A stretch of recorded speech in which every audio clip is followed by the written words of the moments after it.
What's up, everybody? Welcome back to Mr. Mall Trades. I am the 48-year-old union plumbing apprentice, and I'm here documenting my journey from day one in the apprenticeship until I become a journeyman. So thank you very much for continuing to watch my videos and to follow my journey. Hopefully it's paying off for you in some way, that you're learning a little something about the process, maybe even motivating you to give it a shot even if you're older, right? Well, I just finished week 6 of my apprenticeship, and I wanted to give you a couple updates, so stick around for those. But the first thing I want to discuss is something that happened at my regular current day job in the IT field. So last month, at the beginning of the month, I was on PTO, and when I returned back to my desk job, my IT job, I found out that there was a big layoff at my job. Now, for those of you that work in the IT industry, whether it be cybersecurity, tech support, whatever it is, you're no stranger to this, right? Like, it's something that happens. Kind of like even in the blue collar trades, layoffs happen too. But these are a little different, and I'll explain that in a second. But yes, my place of employment had a big layoff in the beginning of July, and I survived it. Now, at that point, it's the third layoff I have survived since being in tech. Fourth layoff I've survived, right? And it just makes you really uneasy. And it really solidifies why I'm going into the trades. Not that there's not layoffs in the trades, of course there are.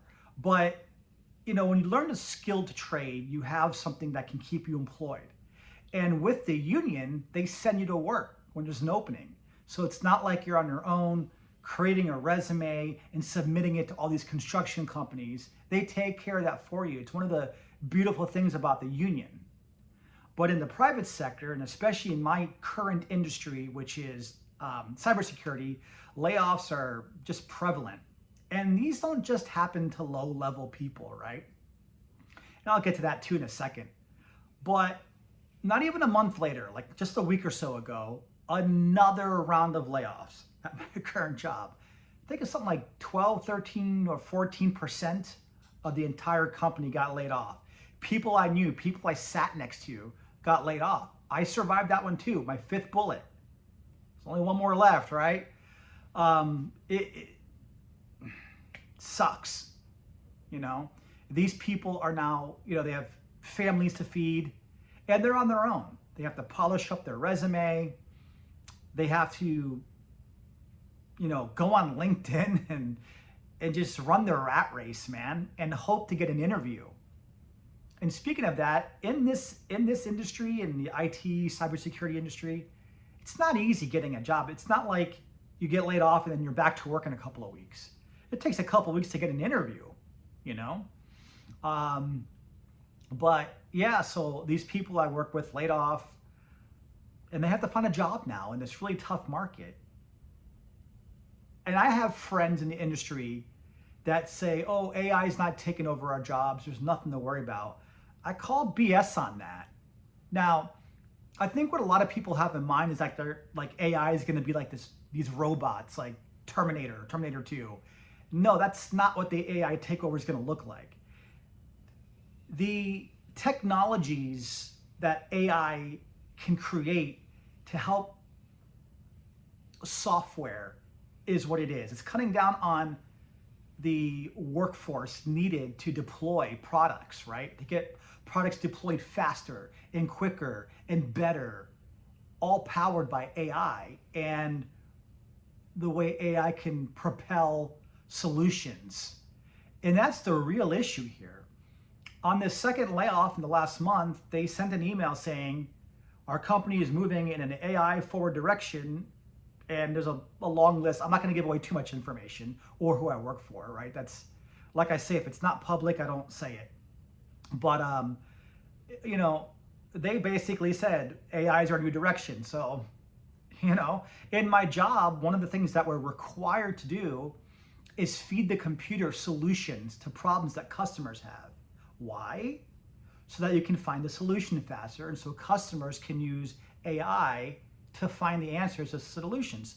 What do you think is going to happen when all of this knowledge is at the fingertip of the customer through AI? Of course, you don't need people like me in the role anymore. So yes, AI is cutting down jobs, which really just solidifies and affirms for me my decision to leave that industry and go into the blue collar trades industry. Now with that, I understand there are layoffs there too, but they're different, at least in the union they are. I'm not sure about non-union, but in the union, and I'm surrounded by a bunch of people, and I've watched some of them get laid off, but they're back to work within a week, at least where I'm at, right?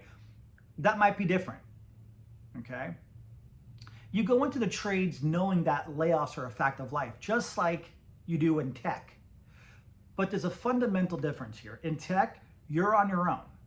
You have to repolish your resume, dress up, network, go to interviews, get frustrated, and it takes a lot of time. Whereas if the industry is doing well in the union, they place you on a list called a book.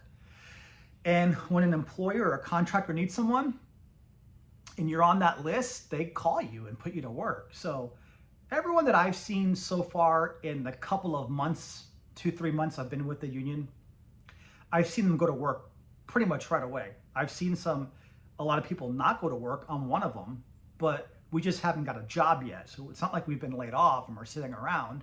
We just haven't gone to work yet. There's a few of us. So as construction picks back up where I live, and there are contracts out there that have been signed, you'll start to see a lot of us go to work. But when layoffs happen, it's because the job slows down. But when one job slows down, another one picks up and you go back to work. You know, there's no perfect solution to work. There isn't a job that I can think of, even if you're an entrepreneur, where you're guaranteed work. You know, there's always going to be layoffs, firings, slowdowns in the economy. It's a matter of which, I think they're different. I think you can categorize a lot of them by industry and differently. And you have to sort of pick your poison, I guess, you know. But for me, that just affirmed my decision to move away from tech, because I'm not going to retrain myself in AI and its technologies. I'm not interested, right?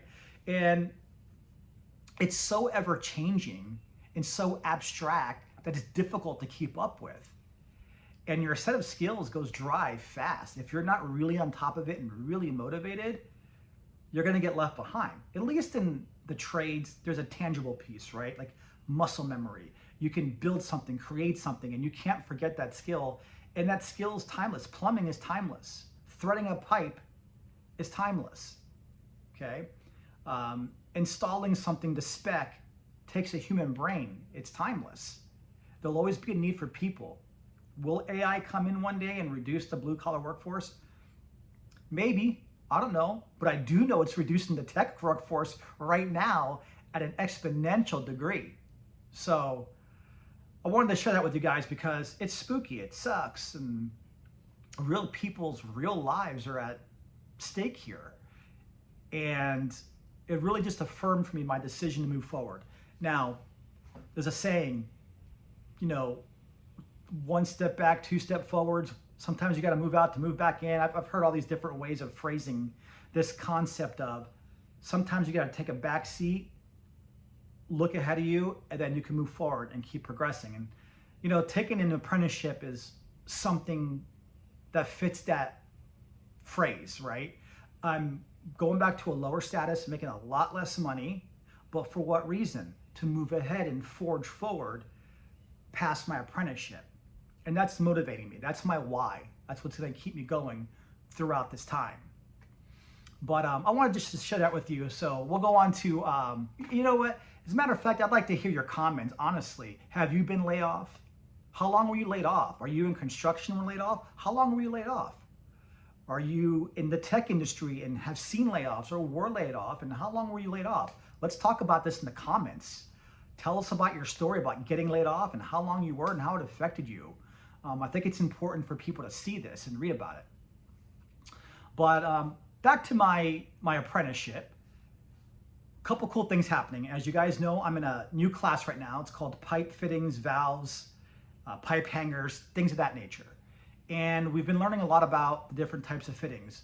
from different types of elbows to Ys, street Ys, couplings,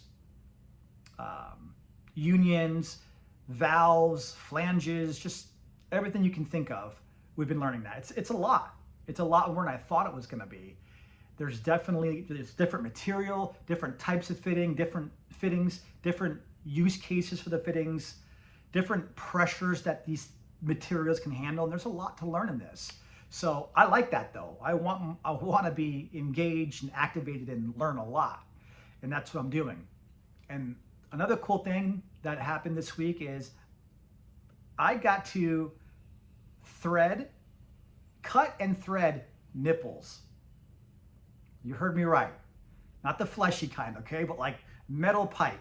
A nipple is just like this small piece. Ours were 8 inches. Piece of pipe with threading on the end to make connections on the other side.